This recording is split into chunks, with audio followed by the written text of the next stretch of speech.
السلام علیکم پیارے بچوں، رکشی آپا آج پھر آپ کے لیے ایک بڑی مزے کی کہانی لے کر آئی۔ پیارے بچوں، آج میں آپ کو ایک بہت ہی شرارتی لڑکے شہزاد کی کہانی سناتی ہوں۔ آج کی کہانی کا مرکزی کردار شہزاد بڑے مزے کا بچہ تھا، مگر اس کی ایک عجیب سی عادت تھی کہ وہ گھر میں ہر چیز کو کھول کر بگاڑ کر اس کا آپریشن کر کے دیکھنے کا عادی تھا۔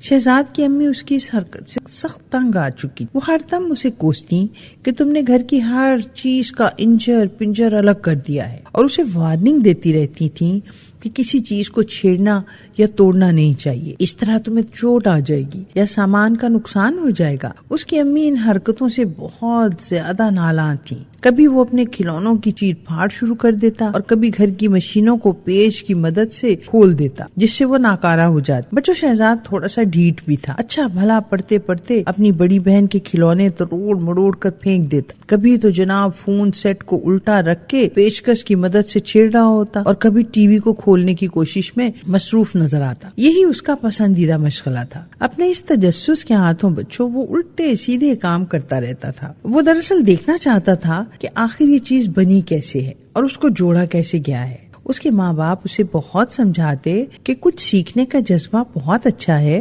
مگر ابھی تم بہت چھوٹے ہو، اپنی پڑھائی کی طرف توجہ دو، کتابوں کے ذریعے علم سیکھو۔ مگر بچوں، وہ بچہ اپنی عادت سے بہت مجبور تھا۔ اس کی بہن اکثر اس سے ناراض ہو جاتی، مگر شہزاد پر کبھی اثر ہی نہیں ہوتا۔ اب کیا ہوا بچوں کہ شہزاد کی امی ایک دن اپنی سہیلی کے گھر جانے کے لیے تیار ہوئی، تو شہزاد نے ضد باندھ لی کہ میں بھی ساتھ جاؤں گا۔ سو بچوں، اب وہ ضد کر کے امی کے ساتھ آنٹی روشنی کے گھر چلا گیا۔ شہزاد کا گھر بچوں بہت چھوٹا سا گھر تھا، لیکن آنٹی کا گھر خوبصورتی سے آراستہ بہت بڑا گھر تھا، اور ان کے اتنے بڑے لان میں بہت سارے پودے اور درخت بھی تھے۔ شہزاد آنٹی روشنی کے گھر میں بھاگنے دوڑنے کھیلنے میں مصروف ہو گیا، اور جناب کھیلتا کھیلتا وہ باہر لان میں آ گیا۔ وہاں مالی چاچا پودوں کو پانی دیتے ہوئے اسے دیکھ کر بولے، بیٹا آپ جہاں چاہے کھیلو، جتنا چاہے کھیلو، مگر پودوں کو مت چھیڑنا اور درختوں پر مت چڑھنا اور پھول بھی مت توڑنا۔ مالی نے اسے نصیحت تو کر دی، جیسا کہ آپ کو معلوم ہے کہ شہزاد کی طبیعت میں ہر دم ہلچل اور کھلبلی مچی رہتی تھی، سو اس کو ہر نصیحت ہر کوئی کرتا رہتا تھا، لیکن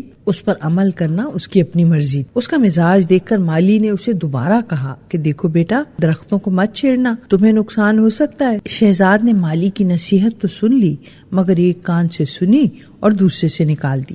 جب چاروں جانب اس نے دیکھا کہ مالی کاکا کہیں دور چلا گیا ہے، اور اس نے پھلوں سے لدے ہوئے درخت دیکھے، چاروں جانب جا بجا اسے آموں سے بھرے ہوئے درخت دکھائی دیے۔ سو بچوں، شہزاد کو فوراً شرارت سوجی، اور ساتھ ہی ساتھ اس کے دل میں لالچ بھی پیدا ہوا۔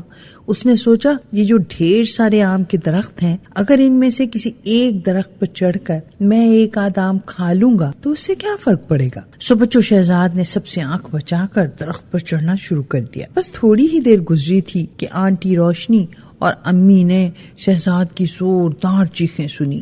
سب لوگ ایک دم بھاگے بھاگے باہر آئے۔ انہوں نے دیکھا کہ آم کے پیڑ کی شاخ پر لٹکا ہوا شہزاد چیخیں مار رہا ہے، اور ارد گرد بہت سی شہد کی مکھیاں منڈلا رہی ہیں۔ اس نے اپنے ہاتھوں سے اپنے چہرے کو چھپانے کی کوشش کی ہوئی ہے، لیکن شہد کی مکھیاں اس کے جسم سے چپک گئی ہیں۔ بچوں، شہزاد تکلیف سے کرا رہا تھا۔ جب وہ درخت پر چڑھا تو بے دھیانی میں اس کا ہاتھ شہد کی مکھیوں کے چھتے کو لگ گیا، اور مکھیوں نے اس پر حملہ کر دیا۔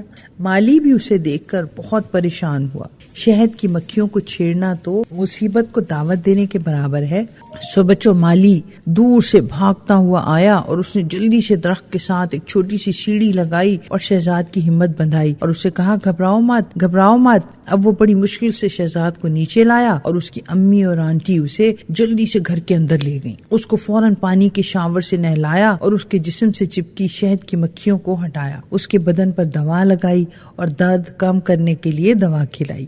لیکن بچوں، اس کی امی اس کے لیے بہت فکر مند اور دکھی ہونے کے ساتھ ساتھ بہت غصے میں بھی تھی۔ اس کی آنٹی روشنی اسے پیار کر رہی تھی کہ چلو چھوڑو، بچہ ہے، نادان ہے، جانے دو، لیکن اس کی امی اسے بہت ڈانٹ رہی تھی۔ وہ کہہ رہی تھی، چھوڑو ایسے ڈھیٹ بچے کو، اس کے ساتھ یہی سلوک ہونا چاہیے۔ اسے 1000 بار یہ سمجھایا ہے کہ جس بات سے روکا جائے رک جایا کرو، لیکن اس کی موٹی عقل میں یہ بات نہیں آتی۔